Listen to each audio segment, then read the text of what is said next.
Հարգելի գործընկերներ, դեկտեմբերի 6-ից հետո մենք ամենատարբեր ձևաչափերով բազմիցս խոսել ենք սահմանադրական բարեփոխումները կյանքի կոչելու գործընթացի ուղղությունների, ժամանակացույցի և անհրաժեշտ հետևողականության մասին։ Կարծում եմ, արդեն կարող ենք բարձրաձայնել, որ մեր երկրում ողջ թափով սկսվել է նոր քաղաքական համակարգի ձևավորման, նոր քաղաքական մշակույթի արմատավորման գործընթացը։ Վստահ եմ, որ սահմանադրական փոփոխությունների արդյունքում Հայաստանի քաղաքական համակարգը կդառնա առավել բաց, ճկուն և ներքուստ բարդ։ Այն կհամապատասխանի մեր հասարակության դինամիկ և բազմակողմանի զարգացող սոցիալական կառուցվածքին։ Կարձագանքի ազատ, ապահովված, քննադատական մտածելակերպ ունեցող մարդկանց քաղաքական մշակույթին։ Ինչպես շատ ժողովրդավարական պետություններում, քաղաքական պայքարի առաջնորդողները կլինեն կուսակցությունները։ Կուսակցությունները և նրանց կոալիցիաները կկազմեն գործադիր մարմիններ, կառաջարկեն թեկնածություններ պետական և տեղական ինքնակառավարման մարմինների ղեկավարների պաշտոնում։ Նրանք կունենան քաղաքական մրցակցության տևական փորձ, պատասխանատու և իմաստալից փոխներգործություն ընտրողների հետ, միջկուսակցական համագործակցություն և սուր սոցիալական խնդիրների համար փոխզիջումային լուծումների տարբերակների որոնման գործելաոճ։ Քաղաքական համակարգը կբարեփոխվի և կբարելավի քաղաքական միավորումների մրցակցության շնորհիվ, պայմանով, որ լինի միջկուսակցական կոնսենսուս արտաքին քաղաքականության ռազմավարական սկզբունքների, սոցիալական կայունության, ազգային անվտանգության, սահմանադրական համակարգի հիմնարար դրույթների և ինքնիշխանության պահպանման, քաղաքացու իրավունքների և ազատությունների պաշտպանության, ինքնակազմակերպման և ինքնակառավարման բոլոր ձևերի գոյության շուրջ։ Նման կոնսենսուս գոյություն ունի գրեթե բոլոր ժամանակակից ժողովրդավարական երկրներում։ Սահմանադրական փոփոխությունների իրականացման այս փուլում կարևոր եմ համարում ապագայի մասին մեր պատկերացումները ևս մեկ անգամ բարձրաձայնելը, ևս մեկ անգամ հնչեցնենք մեր գաղափարները։ Նորից հարցնենք ինքներս մեզ, թե ինչպես ենք տնօրինելու մեր պետության, մեր ժողովրդի ժառանգությունը, ինչպես ենք պահպանելու և բազմապատկելու այն, ինչպիսին ենք ուզում լինի Հայաստանը վաղը, 10 կամ 20 տարի հետո, ինչպիսին կլինի Հայաստանի տեղն ու դերը աշխարհում, ինչպիսին կլինի Հայաստանը մեր զավակների, սերունդների համար։ Միգուցե նորություն ասած չեմ լինի, միգուցե կրկնվեմ, բայց հատկապես այս փուլում մեկ անգամ ևս ամրագրելը պարտադիր եմ համարում, որպեսզի վաղը, մյուս օրը տարբեր մեկնաբանություններ չլինեն։ Վստահ եմ, որ բոլորն են այսօր մտածում. ինչ քայլեր է անհրաժեշտ ձեռնարկել, որ վաղվա օրն այսօրվանից լավը լինի, որ կյանքը բարելավվի, որ մեր երկիրը դառնա ավելի կազմակերպված, ավելի կայուն, ավելի գրավիչ թե մեր հայրենակիցների, թե օտարազգիների համար։ Ինչպես անել, որ որակյալ կրթությունն ու առողջապահությունը հասու լինեն բոլորին։ Ինչպես անել, որ հայրենասիրությունը երբեք սոսկ խոսք չլինի։ Ինչպես անել, որ հայրենիքի հուզորացումը յուրաքանչյուրի երջանկության գրավականը լինի։ Մեզ չպետք է գոհացնի այն վիճակը, որ այսօր կա Հայաստանում։ Մենք պետք է մատնացույց անենք գրեթե բոլոր ոլորտներում քայլ առ քայլ ձեռք բերվող հաջողությունները, բայց միշտ պետք է չբավարարվենք դրանցով։ Մենք պարտավոր ենք ստեղծել այնպիսի Հայաստան, որտեղ ապրողները իրենց երջանիկ կզգան ու չեն մտածի այն լքելու մասին։ Այնպիսի Հայաստան, որը դեպի իրեն կձգի օտարության մեջ գտնվող մեր հայրենակիցներին ու նրանք հպարտությամբ բոլոր պատեհառիթներով այլոց մոտ կարտաբերեն Հայաստան անունը։ Արտաքին քաղաքական մարտահրավերները ևս հարկադրում են մեզ օր առաջ մտնել մեծ վերելքի ուղի։ Մեր բոլոր ջանքերը պետք է ուղղել այս խնդրի լուծմանը։ Մեր բոլորի միտքն ու գիտելիքներն են պետք ծառայեցնել դրան։ Մենք պարտավոր ենք հասնել սոցիալական համերաշխության երկրի ներսում։ Սոցիալական խնդիրները սերտորեն կապված են արդարության հետ եւ մենք պարտավոր ենք էապես բարձրացնել հասարակական հարաբերություններում արդարության հաստատման գործընթացի տեմպը։ Մենք պարտավոր ենք ստեղծել այնպիսի հասարակական միջավայր, որտեղ չեն լինի արտոնյալներ, այլ կլինի միասնական ժողովուրդ, կարգապահ, օրենքները հարգող, խաղաղություն սիրող, հպարտ։ Էլի ենք խոսել այս մասին, իհարկե, խոսել ենք բազմիցս, ու դեռ շատ ենք խոսելու։ Մեզ հաջորդողներն էլ են խոսելու այս մասին, նրանց հաջորդողներն էլ։ Սա չի նշանակում, որ առաջընթաց չկա, իհարկե կա, արդար աչքը շատ բան կտեսնի, բայց կրկնում եմ, նոր արագություն է պետք հաղորդել այս ուղիով մեր ընթացքին։ Մենք չպետք է բավարարվենք միայն Հայաստանի ներքին խնդիրների կարգավորմամբ։ Աշխարհաքաղաքական փոփոխությունները մեզ հարկադրում են միավորել աշխարհասփյուռ ողջ հայությանը, ապահովելու համար մեր ժողովրդի անվտանգ գոյությունը եւ տեղը աշխարհում։ Այդ տեսանկյունից ուղղակի անհրաժեշտություն է, որ Հայաստանը լինի բոլոր առումներով կարգավորված պետություն եւ հանդիսանա միացյալ հայությանը դեպի իրեն ձգող, գրավիչ, հույսեր ներշնչող օրրան։ Մենք երկու գլխավոր արժեք ունենք՝ հայ ժողովուրդը եւ Հայաստանը։ Դրանք պետք է վեր լինեն մեր բոլոր մյուս արժեքներից։ Եվ մեր բոլոր քայլերը, որոշումներն ու վարքն ամբողջությամբ պետք է բխեն այս երկու արժեքներից։ Սա են պահանջում Հայաստանի շահը եւ ապագան։ Սա են պատգամել մեր նախնիները, ու մեզնից յուրաքանչյուրի վարքը չափվում է հենց այս արժեքներով։ Եթե որևէ արարք կհզորացնի մեր երկիրը, կողոքևորի մեր ժողովրդին,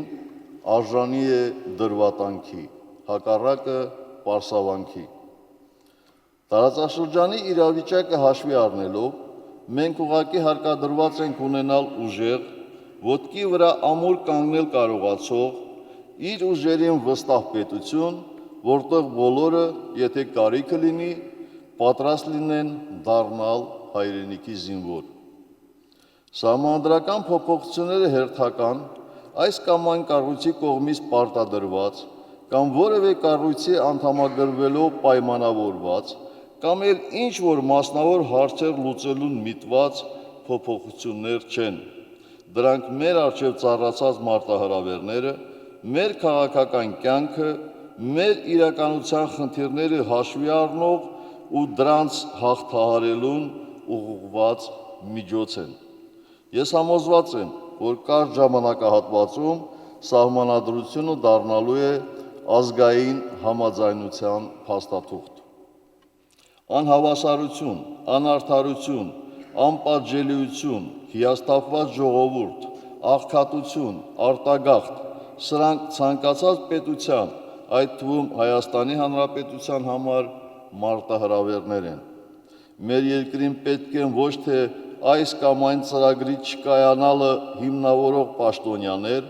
այլ ամեն գնով այդ ծրագրերը իրականացնող չինովնիկներ։ Մեզ պետք է ցանկացած հանրային նշանակության հարց սեփական բարօրությունից 100 անգամ բարձր գնահատող հանրային ծառայող։ Անել այն, ինչ կարողանում ենք, անել այնքան, որքան կարողանում ենք, սա որևէ հանրային ծառայողի համար չի կարող արդարացում լինել։ Հանրային ծառայությունում պետք է ընդգրկվեն մարդիկ, ովքեր ունակ են անելու այն, ինչը անհրաժեշտ է։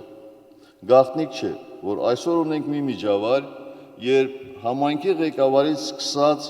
մինչև բարձրաստիճան պաշտոնյա չկատարած աշխատանքի համար մեղքը բարդում են վերադասի վրա։ Իշխանության բոլոր ճյուղերում էլ շատ մեծ տարածում ունեն, արդեն համաձայնեցված է, արդեն որոշված է արտահայտությունները։ Ակնհայտ է, որ ակնարկն ուղղվում է մինչև իշխանության ամենաբարձր օղակ։ Սրանով իրենց կարծիքով երկու կարևոր խնդիր է լուծվում։ 1. Հարցի լայն քննարկման սահմանափակում, այլընտրանքային գաղափարների մերժում և հաճախ անձնապես ձեռնտու տարբերակների անցկացում, սեփական անպարկեշտությունը ուրիշներին վերագրելով։ 2. Պատասխանատվության փոխանցում դեպի վերին օղակ, զերծ մնալով հնարավոր սխալների դեպքում քննադատության թիրախ դառնալուց։ Երկու հստակ դիտարկում ունեմ այս առիթով, որ ուզում եմ բոլորը լավ հիշել։ 1. Նախ վերևում պատասխանատվությունից խուսափող և քննադատությունից վախեցող չկա։ 2. Հրապարակային քննադատության առարկա չհանդիսացող պաշտոնյան բոլոր առումներով իր տեղում չէ ու այդպիսին էլ դիտարկվելու է։ Ի վերջո, ում է պետք այն պաշտոնյան, որն իր գործունեության մասին յուրաքանչյուր հրապարակումից իրեն կորցնում է և ամբողջ օրը զբաղված է այս կամ այն կայքից ու թերթից իրեն ապահովագրելով, այդ ճանապարհին օգտագործելով ցանկացած միջոց։ Մեր խնդիրների լուծումը մեզնից դուրս չպետք է փնտրել։ Այո, մենք ենք տերը մեր երկրի, մենք ենք տերը մեր խնդիրների և մենք ենք լուծողը այդ խնդիրների։ Մեզնից յուրաքանչյուրը, ինչպիսին որ ուզում է տեսնել իր շրջապատը, իր ընտանիքը, իր ընկերներին, իր հասարակությունն ու պետությունը, առաջին հերթին ինքն է պարտավոր այդպիսին լինել։ Թերահավատությամբ տոգորված մարդիկ տեղ չունեն իշխանության մեջ։ Իրենց ուժերի նկատմամբ վստահություն չունեցող մարդիկ տեղ չունեն իշխանության մեջ։ Գործը թողած և ուրիշների մասին անընդհատ պատերի տակով խոսող մարդիկ տեղ չունեն մեր իշխանության մեջ։ Մեզնից յուրաքանչյուրի ամենօրյա աշխատանքից ու պահվածքից է կախված հավատը դեպի սեփական պետությունը։ Մեզնից յուրաքանչյուրի ամենօրյա պարտքն է անել ամեն ինչ, որպեսզի Հայաստանը կայանա որպես երկիր ու հասարակություն, որտեղ իշխանությունը թափանցիկ է և ամբողջովին վստահելի, որի նպատակը երկրի քաղաքացիների ու արտերկրում գտնվող հայրենիների ներկա և ապագա բարեկեցությունն է,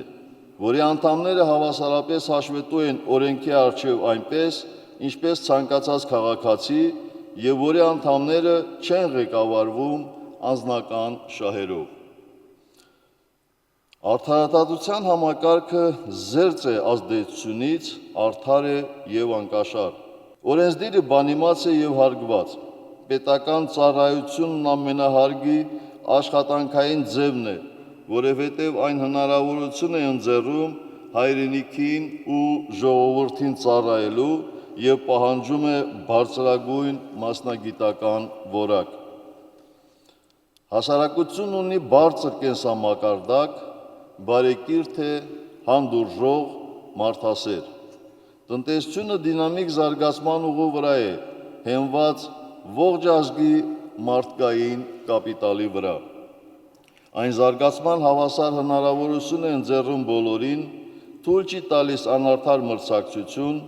վերաբաշխում է ռեսուրսները հարկային ազնիվ ու արդյունավետ քաղաքականության միջոցով։ Շրջակա միջավայրն ու բնական պաշարների պատասխանատու կառավարումը հույժ կարևոր են պետության գոյատևման և առաջնային ապագա սերունդների բարեկեցության համար։ Մարդու իրավունքները ձևավորված ամուր արժեքային համակարգ են։ Հայաստանի քաղաքացիները, հայերը, եզդիները, հույները, քրդերը, ռուսները և մյուսները լիարժեք ինքնադրսևորվում են։ Զինված ուժերն ամենազորեղն են տարածաշրջանում իրենց ոգով, նվիրումով, ժամանակակից սպառազինությամբ և կյանք, պատմություն, մշակույթ պահպանելու նպատակային կարևորությամբ։ Սփյուռքն ու Հայաստանը կազմում են մեկ ընդհանրություն, ազգ։ Սփյուռքի իրավունքը Հայաստանում ճանաչված է ու խրախուսելի, նրա ներուժն ամբողջությամբ ներառված է։ Նորացված սահմանադրությունը նոր շունչ է նոր սկզբի համար։ Մենք ինքներս մեզ համար եզակի հնարավորություն ենք ստեղծել նոր թափ հաղորդելու զարգացմանը և շտկելու թերացումները, ու սա վերաբերում է բոլորիս, թե երկրի նախագահին, թե շարքային քաղաքացուն։ Պետք է վերացնենք այն համոզմունքը, որ բոլոր խնդիրները պետք է լուծի պետությունը կամ որևէ մեկը, բայց ոչ մեզնից յուրաքանչյուրը։ Ինքներս մեզ կերտելու, քայլ առ քայլ հաջողությունների հասնելու ցանկությունը ամենատարածվածը չէ մեզանում։ Այս ամենի հետևանքն են նախաձեռնության բացակայությունը, նոր գաղափարների պակասը, հանրային բանավեճի, այդ թվում քննադատական ելույթների ցածր որակը, հանրային համաձայնությունն ու աջակցությունը սովորաբար արտահայտվում է լռությամբ։ Առարկությունները շատ հաճախ զգացմունքային են, խայթող, բայց միաժամանակ մակերեսային և պատասխան չենթադրող։ Մեր ժողովրդին բնորոշ են ռազմական խիզախությունը, հավատարմությունը, հյուրընկալությունն ու բարությունը, իսկ կաշառակերությունը, գողությունը, մտավոր և հոգևոր ծուլությունը ժամանակի ընթացքում ներմուծած արատներ են, որոնցից հետևողականորեն պետք է ազատվել։ Ասել եմ և ելի եմ ասում, բարեկեցության աղբյուրը աշխատանքն է։ Մենք իսկապես ապրում ենք յուրահատուկ ժամանակաշրջանում։ Ունենք հնարավորություն կառուցելու նոր, ազատ և ուժեղ Հայաստան։ Սահմանադրության փոփոխություններն իսկապես տալիս են այդ հնարավորությունը և դա մենք պետք է օգտագործենք լիարժեքորեն։ Պետք է հիասթափեցնեմ անընդհատ հեղափոխություն անելու կողմնակիցներին։ Մենք չենք շտապելու։ Քաղաքական ոլորտում համակարգային փոփոխություններ կատարելիս շտապողականությունը և անխոհեմությունը երբեք լավ ավարտի չեն հանգեցրել։ Միևնույն ժամանակ կհիասթափեցնեմ նաև նրանց, ովքեր գոհ են ստատուս քվոյից։ Էական փոփոխությունները շարունակվելու են, դրանք կլինեն աստիճանաբար, մտածված և փուլ առ փուլ, բայց կայուն և հետևողականորեն իրականացված։ Տաղանդավոր մարդիկ, որոնք ձգտում են ստեղծել նորն ու լավագույնը, այլ մոլորակից չեն գալու։ Նրանք մեր կողքին են։ Մենք, պետությունը, հասարակությունը և ընտանիքը պետք է սովորենք գտնել, մեծացնել, դաստիարակել և պաշտպանել այդպիսի մարդկանց, ոչ թե շահարկենք երիտասարդ ու շնորհալի կադրերի առաջընթացը։ Քաղաքական մշակույթը չի կարելի վերափոխել առաջատար հասարակությունների քաղաքական սովորությունների պարզ ընդօրինակման շնորհիվ։ Արդյունավետ դատական համակարգը չի կարելի ներմուծել։ Ազատությունը անհնարին է արտագրել գրքից, անգամ եթե դա շատ խելացի գիրք է։ Մենք անպայման կսովորենք ուրիշ ազգերից, կուսումնասիրենք փորձը, կդիտարկենք նրանց հաջողություններն ու անհաջողությունները ժողովրդավարական ինստիտուտների զարգացման ընթացքում, բայց ոչ ոք մեր փոխարեն չի ապրի մեր կյանքը, ոչ ոք մեր տեղը չի դառնա ազատ, հաջողակ եւ պատասխանատու։ Միայն ժողովրդավարության կառուցման մեր սեփական փորձը մեզ իրավունք կտա պնդելու, որ մենք ազատ ենք, հաջողակ եւ պատասխանատու։ Օգնում են մարդկանց, ովքեր ձգտում ունեն, ձգտում չունեցողներին սոսկ ողորմություն են տալիս։ Ինչպես մեր քաղաքացիների հիմնական իրավունքները եւ ազատությունները, այնպես էլ ժողովրդավարությունը պաշտպանության կարիք ունեն։ Նախ եւ առաջ պաշտպանություն կոռուպցիայից, որ ծնում է կամայականություն, անազատություն եւ անարդարություն։ Մենք սկսել ենք ձևավորել այդպիսի պաշտպանիչ մեխանիզմ։ Դրա կենտրոնական մասը պետք է լինի դատարանը։ Մենք պետք է ձևավորենք ժամանակակից արդյունավետ դատարան, որը կգործի նորացված սահմանադրության համաձայն եւ կհամապատասխանի ժամանակակից պատկերացումներին։ Մենք նաեւ պետք է ձերբազատվենք օրենքի եւ դատարանի հանդեպ կասկածամիտ, երբեմն անգամ համահրական վերաբերմունքից, որ դարձել է մեր տխուր ավանդույթը։ Անհրաժեշտ է ստեղծել նորմալ աշխատանքային պայմաններ գործող իրավապահ կառույցի համար, վճռականորեն ազատվելով խաբեբաներից։ Իրավապահ մարմիններում մարդու իրավունքների եւ ազատությունների պաշտպանությունը պետք է բարձրացնենք որակական նոր մակարդակի։ Անհրաժեշտ է վերացնել անօրինական ազդեցությունը դատական ակտերի վրա, ինչպիսի գաղափարներով էլ թելադրված լինի այդ։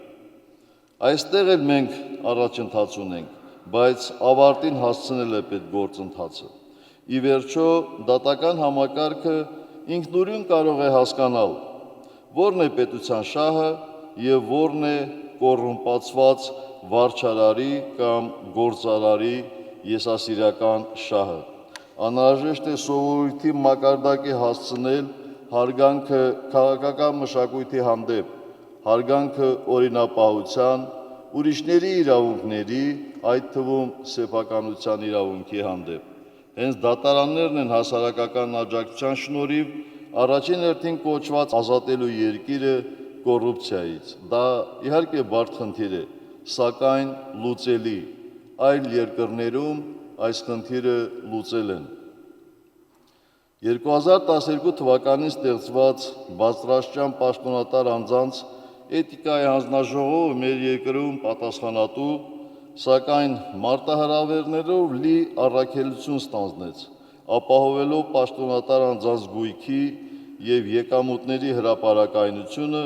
ինչպես նաեւ նրանց գործունեության թափանցիկությունը։ Այս համատեքստում ժամանակավարեպ չի լինի, եթե խոսենք շահերի բախման դեպքերի բացահայտման եւ կանխարգելման առավել արդյունավետ գործիքների ստեղծման անհրաժեշտության մասին։ Էթիկայի հանձնաժողովի լիազորությունների ընդլայնումը, կարծում եմ, նոր լիստ կհաղորդի այս կարևորագույն գործին, ապահովելով առաջադրված բարդ խնդիրների լուծման միջոցների համարժեքությունը։